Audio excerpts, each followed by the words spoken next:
వర్షం చూడండి, నీళ్ళు నిండిపోయింది. ఓ బాయ్, ఎలా వెళ్ళాలి అసలు?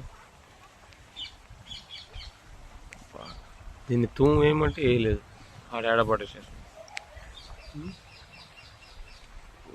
ఇలా తయారైపోయింది. ఏంది లోతు చూడు ఎంత ఉందో, అక్కడే ఎంత ఉంది లోతు. ఇక్కడ బండి అయితే వెళ్దాం.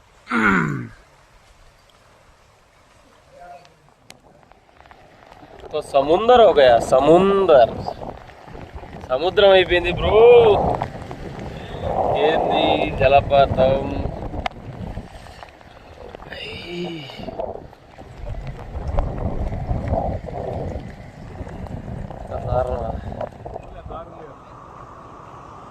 అమ్మో, ఓ చేప చూడు ఎంత పెద్ద. అమ్మో ఎంత పెద్ద చేపదా బా, 1/2 కేజీ పైన కేజీ దగ్గర ఉంది అది.